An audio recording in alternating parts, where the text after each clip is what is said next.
this is the PR game, right? Yeah. This is what Hamas wants to show the world that humanitarian.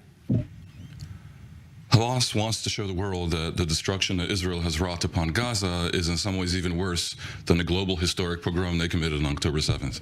And that message will resonate because of the numbers. It's as simple as that.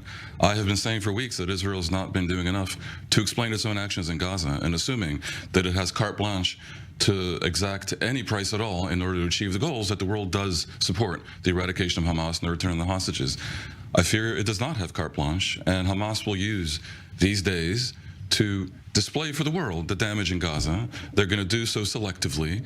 Surely you can present an image of utter devastation, and it's going to be difficult for Israel to resume the war, especially if, given the dynamic that's been established here, of a piecemeal return of 4 or 5% of the hostages every day, they manage to buy like a month of quiet. Right. It'll be difficult for Israel to achieve international legitimacy at that point to restore the operation, especially as Hamas will have used that time to present themselves as a victim. Interestingly enough, you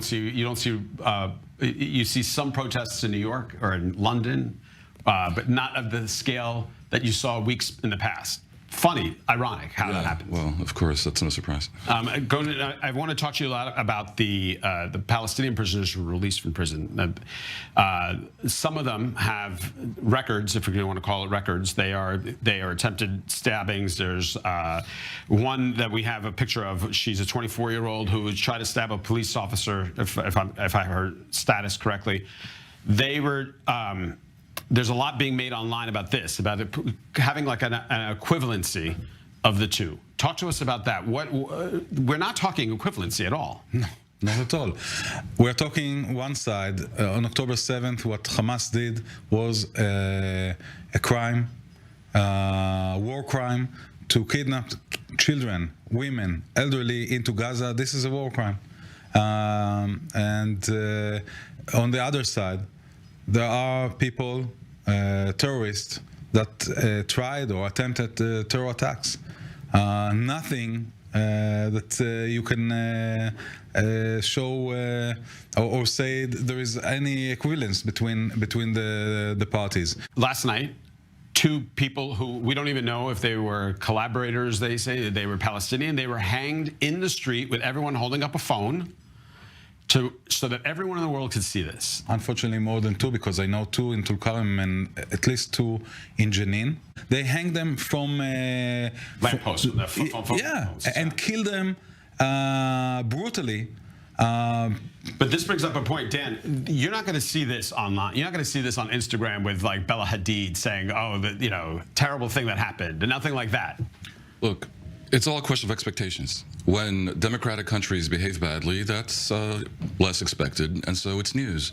The Palestinian Authority, very sad to say, is not being treated as a democratic society that adheres to the rule of law, and from which we do not expect extrajudicial killings by the judiciary or by the authority. That's just a fact of life. You don't see Bella Hadid or any other partisans of the Palestinian side complaining about outrageous events that occur all over the Arab world, indeed all over the world. I would say that Israel should be happy that it is held to a higher standard and that no one expects people to be hung from rafters in Tel Aviv. And if that were to happen, which it never would, it would be enormous international news. This is the world we have to live in, Albert. Speaking about the world that we live in, the President Biden had to come out basically, and I guess as part of this deal, had to have a statement of the same. I wonder if, how does this play today? How does today play, day 2 play around the world? Interestingly, I think the global reporting of this is as if the hostages are being released.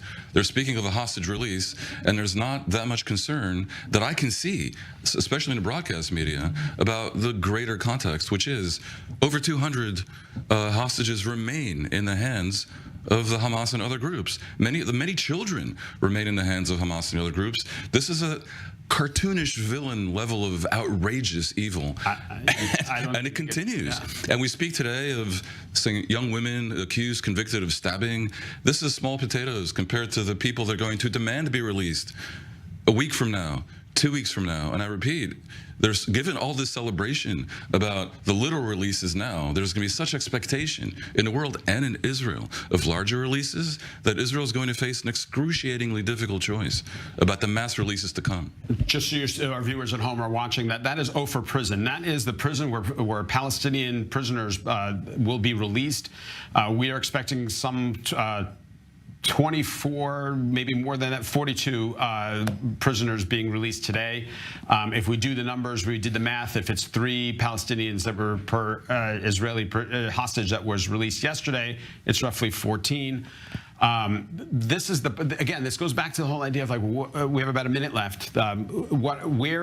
Where does this go from here? I think Israel needs to seize the moment at this point and to understand that the dynamic they've had to date, the kind of war they've waged to date, perhaps cannot continue. And it's time that Israel offer an actual solution on the table for the day after. It could involve free passage for the Hamas leadership to Qatar with 30,000 armed men, let them turn them into construction workers in Doha, bring back a rejuvenated, improved version of the Palestinian Authority, Mohammed Dahlan, whatever, to Gaza, and offer something for the day after. Because if all Israel has to offer is more destruction in Gaza and repeating its goals, which may be impossible to attain given the current paradigm, it's going to be difficult.